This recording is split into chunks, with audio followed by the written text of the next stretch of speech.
আজ 16ই মাঘ। আজ এই মাঘ মাসের পূর্ণলগ্নে কৃষ্ণরামপুর বারপাড়া গ্রামের অধিবাসী বৃন্দ বাবা মহেশ্বরের মন্দিরের প্রতিষ্ঠায় অংশগ্রহণ করেন।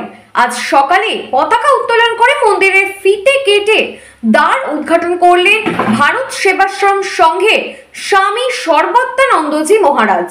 উক্ত অনুষ্ঠানে উপস্থিত ছিলেন হুগলি জেলা পরিষদের শিক্ষা কর্মাধ্যক্ষ সুবীর মুখার্জি, পঞ্চায়েত সমিতির সহ সভাপতি সনদ শানকে এবং পঞ্চায়েত সদস্য মায়া পাল। ভারত সেবাশ্রম সংঘের সর্বাত্মানন্দজি মহারাজ হিন্দু ধর্মের উপর জোর দিয়ে বলেন, হিন্দুদের সংঘবদ্ধ হতে হবে, নয়তো পশ্চিমবঙ্গ বাংলাদেশে পরিণত হবে। মানসিক অন্ধকারের ঊর্ধ্বে মানবিকতার পাঠ দিলেন এই মহারাজ। চলুন মহারাজ এবং বিশিষ্ট ব্যক্তিরা ঠিক কি বললেন শুনে নেওয়া যাক। চণ্ডীতলা কৃষ্ণরামপুর থেকে সুদীপ ভট্টাচার্যের রিপোর্ট, বেঙ্গল নিউজ এক্সপ্রেস।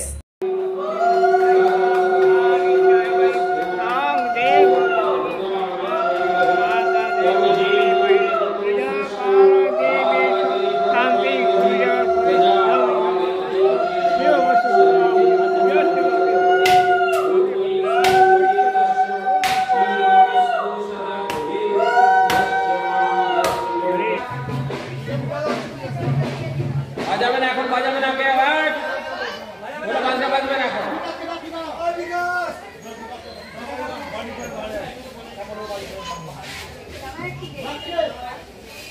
মন্দির পরিচালন কমিটি কোথায় আছে? এখানে আসো। স্বামীজিদের বরণ করার মালা উত্তরীয় কি আছে নিয়ে আসো। কৃষ্ণরামপুর বাগপাড়ায় আজকে তরুণ দাস বললেন না, যে দাসের সহযোগিতায় এই নবনির্মিত শিব মন্দির প্রতিষ্ঠিত হলো, যেখানে সকলে আমরা সাক্ষী হয়ে আছি। সেখানে জয় বাবা মহেশ্বর নাম দিয়েছেন। তরুণ দাসের সহযোগিতায় এই গ্রামে এই জয় বাবা মহেশ্বরের মন্দির প্রতিষ্ঠিত হলো। প্রতিষ্ঠিত করবার জন্যে তার দিদি কবিতা, কি নাম জানো? কবিতা দাস, তার আহ্বানে আমরা ভারত সেবাশ্রম সংঘ থেকে এসেছি এবং শিব মন্দিরে দ্বার উদ্ঘাটনের মধ্যে দিয়ে, পূজারতির মধ্যে দিয়ে মন্দির উদ্বোধন করে দেওয়া হয়েছে, যাতে এই গ্রামের সমস্ত মানুষ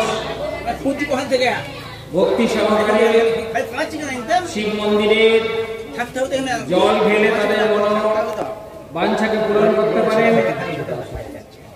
এবং শুধু জল ঢাললে হবে না, এই গ্রামের প্রত্যেকটি হিন্দু মাত্রেই সকলের এই মন্দিরের দিকে খেয়াল রাখতে হবে। শাস্ত্রে একটা আছে, যখন চাঁদা তুলে তুলে মন্দির করা হয় তার প্রতি মানুষের একটা দরদ থাকে, কিন্তু কেউ যদি বানিয়ে দেয় সেটার প্রতি মানুষের দরদ কমে যায়। তো সেই জন্য তরুণ দাস বানিয়ে দিয়েছেন। এটা কিন্তু রক্ষা করতে হবে গ্রামবাসীর সমস্ত হিন্দু জনসাধারণকে। যত বাড়ি আছে প্রত্যেকে যদি দিন 1 টাকা করেও দেয় শিব বাবাকে, এখানে দান পেটি রাখবে।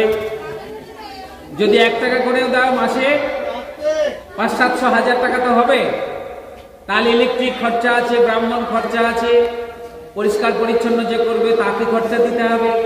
কেননা আমাদের হিন্দুদের মধ্যে, বিশেষ করে বাঙালিদের মধ্যে এই কর সেবার মানসিকতা খুব কম।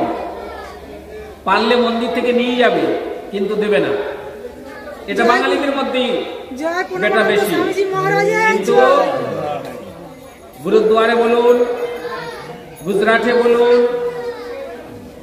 যেখানে যেখানে হিন্দিভাষী বা বাঙালি ছাড়া ভক্ত আছেন, তারা নিজেরা মন্দিরে গিয়ে কেউ গ্রিল মুছে দিচ্ছে, কেউ দাওয়া ধুয়ে দিচ্ছে, কেউ পরিষ্কার করে দিচ্ছে। এই মানসিকতা আমাদের বাঙালিদের মধ্যে এখনো গড়ে ওঠেনি।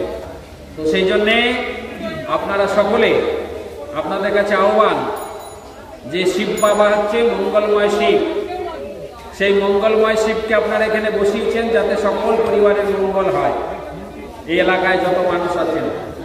কিন্তু আমার একটা কথা জানতে হবে, যে শিব বাবা যদি অবহেলিত হয়ে যায় তাহলে কিন্তু শিব বাবা আবার সংহার করতেও ছাড়বে না, তাই না?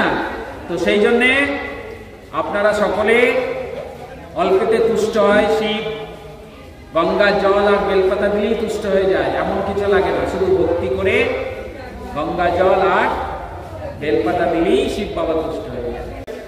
আর আমাদের হিন্দুদের মধ্যে আছে এই জাতিভেদ প্রথা। এখানে কোনো জাতিভেদ নেই, শিবের কাছে কোনো জাতিভেদ প্রথা নেই। শিবের কাছে কারা থাকে? ভূত প্রেত। তো একজন মারা গিয়েছে, তো শিবকে কেউ কি অসুখ করতে পারে?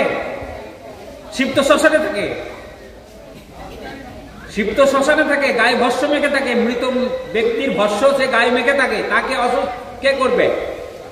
ভগবানকে কেউ অসুখ করতে পারে না। এগুলো ওই মনের কুসংস্কার গুলো আমাদের ত্যাগ করতে হবে। প্রণবানন্দজি মহারাজ এগুলো মানতো না, যে মরার তো মরেছে, তাই বলে তুমি মন্দিরে যাবে না, পূজা করবে না, কাল অসুচ বলে 1 বছর ধরে মন্দিরে যাবে না, এইসব কাল অসুচ এইসব বলে কিছু নেই।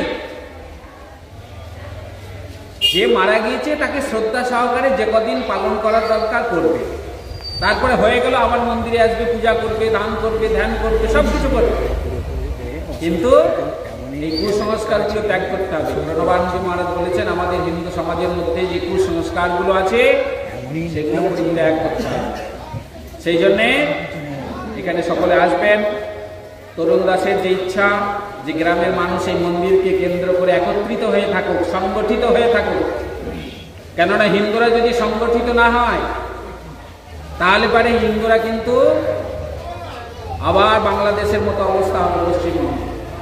তো সেই জন্যে প্রণবানন্দজি মহারাজ আজ থেকে 100 বছর আগে হিন্দুদের বলেছে তোমরা ঐক্যবদ্ধ হয়ে থাকো, সংঘবদ্ধ হয়ে থাকো, পাড়ায় পাড়ায় মন্দির করে সেখানে শাস্ত্র আলোচনা করো, নিজেদের অভাব অভিযোগ আলোচনা করো, নিজেদের মধ্যে যে অনৈক্য আছে সেগুলো দূর করো, তবে তো তোমরা একত্রিত হয়ে সংঘবদ্ধ হয়ে থাকতে পারবে।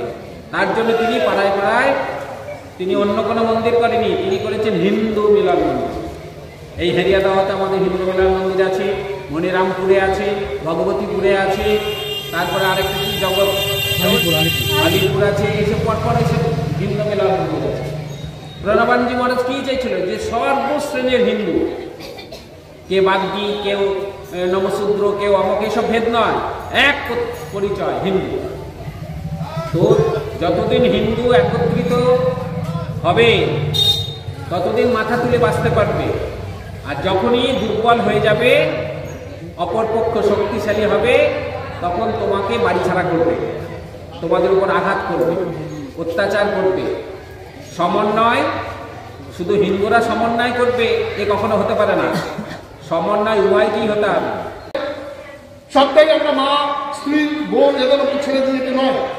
আমি বারবার বলার চেষ্টা করি, এবং এখানে ব্যক্তিত্ব নষ্ট হয় না। বলে পুজো করছে ধুতি করে, লোকে কি বলবে? আরে আমি যখন ধুতি করে পুজো করি আমার পার্সোনালি সবচেয়ে বেশি মনে হয়, আমার মনে হয় যে আমি এত আমাকে ভগবান দিয়েছেন যে মনে হয় এর মধ্যে থেকে আমি অপার শক্তি পাচ্ছি, এবং এই শক্তিটাই হচ্ছে সবচেয়ে বড় শক্তি, যে শক্তিতে আমি মানুষের কাজ করতে পারি, মানুষের দুঃখ বেদনা বুঝতে পারি, এবং মানুষের সঙ্গে পড়াশোনার কাজ করতে পারি। তাই আমি অধিক বক্তব্য রাখবো না। ঠাকুরের কথা বলতে গেলে বা এই মোড়া শিবের কথা বলতে গেলে অনেক কিছু তার আক্রম চলে আসে। কালকে নবমীতে কালী হয়েছিলেন তিনি, যে শিব, সেই শিবটা কিন্তু তিনি তো কালকে বিশ্ববাস করিয়েছে। একটু বনে বাজারে থাকতে ভালোবাসেন, একা থাকতে ভালোবাসেন, একটু সমস্ত কিছুর মধ্যে দিয়ে এই যে বলেন যে শিব বিভিন্ন রকম ভাবে নেশা ভানের মধ্যে দিয়ে থাকেন। কি এই নেশাটা? তার তো হচ্ছে প্রকৃতির প্রতি প্রেম, তার তো বিশ্বের প্রতি প্রেম, ব্রহ্মাণ্ডের প্রতি প্রেম, এবং তিনি সমস্ত কিছুকে সেখান থেকে তিনি থাকেন, এবং সমস্ত কিছুর অন্তরালে নিমিতে তিনি তার সাধনার মধ্যে দিয়ে তিনি এই জগৎ শক্তিকে ধারণ করে আছেন, জগৎ শক্তিকে রক্ষা করছেন, আমাদের তিনি রক্ষা করছেন। এবং যখন মাঝে মাঝে আমরা সমস্ত কিছু থেকে বিচ্যুত হই, তিনি প্রলয় কাণ্ড ঘটতে বুঝিয়ে দেন যে আমি আছি, আমি সে অবিনশ্বর, আমি সে অধীশ্বর, আমাকে কোনো জায়গায় যাইয়ে আমাকে কোনো কিছু করে কিছু করা যাবে না, এটাই তিনি সমস্ত কিছু শক্তির অধীশ্বর। তাই দেবাদিদেব মহাদেবকে আমার চরণে প্রণাম জানাই, তিনি কৃপা করবেন গ্রামের সকলের প্রতি, তিনি শান্তিতে তুষ্ট হয়ে এখানে ঠাকুর আমরা যেন তার সেবা করতে পারি, যেন নয়নের জলে তাকে ডাকতে পারি, হৃদয়ের অর্থ দিয়ে তাকে যেন আমরা ডাকতে পারি, সমস্ত কিছু দিয়ে যেন তাকে আমরা ভালোবাসতে পারি, প্রেম দিতে পারি। প্রেম কি? ভক্তি, প্রেমের আর এক নাম ভক্তি। যে পুজো বেল ফুল পাতা যেমন আমরা চড়াবো, এখানে কোনো সেবার কাজ শুরু করলো, ডাক্তার বসাও, ডাক্তার বসাও। এমনি কেউ আসবে না, তোমার আমার মুখ দেখতে কেউ আসবে না। আমি তো উত্তম কুমার নই যে মুখ দেখলে পচা হবে। অতএব আমাদের কাজ দেখে আসবে। এই কাজে কিন্তু মনে রাখতে হবে, জাতিভেদকে ভাঙো, সংস্কার ভাঙো। প্রথম সংস্কার ভাঙো। ওই তো ওটা বাগপাড়া, বামুন ভাবছে আমি তো আলাদা খাই হবে। আরে বাবা বামুন, তুমি মরলেও যাবে শ্মশানে, আমি মরলেও যাবে শ্মশানে, আর যে চণ্ডাল কুষ্ঠরোগী মরলেও যাবে শ্মশানে।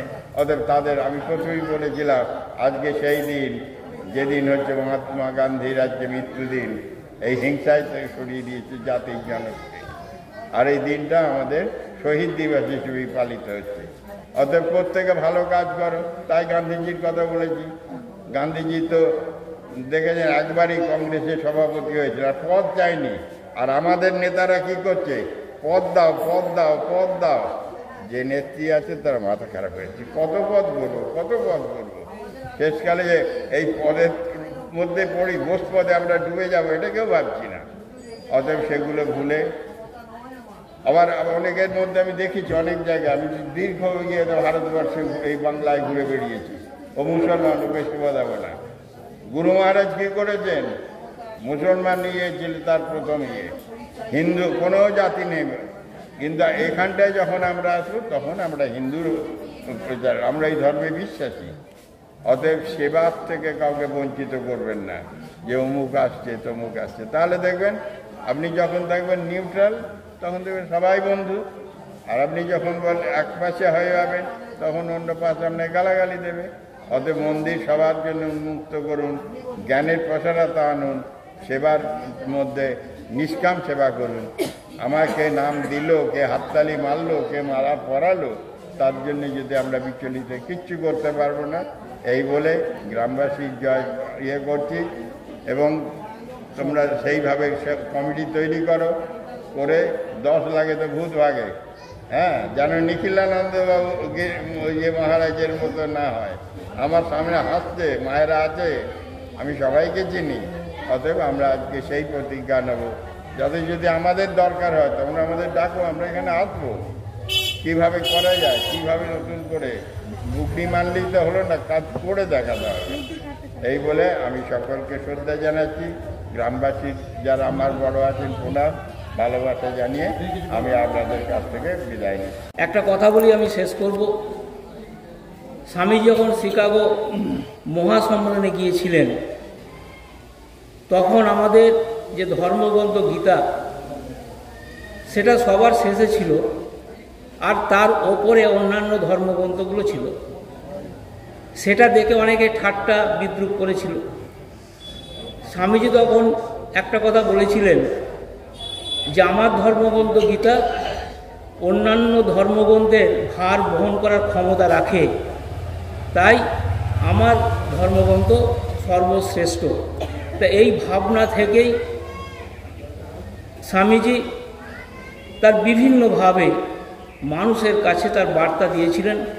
আজকে খুব প্রয়োজন আমাদের ভারতবর্ষে স্বামীজির মতো একজন সেই ধরনের মানুষ, যিনি প্রকৃত হিন্দু ধর্মকে মানুষের কাছে পৌঁছে দেওয়ার চেষ্টা করেছিলেন। আপনারা সবাই ভালো থাকুন, আমরা সুস্থ থাকুন। ধন্যবাদ।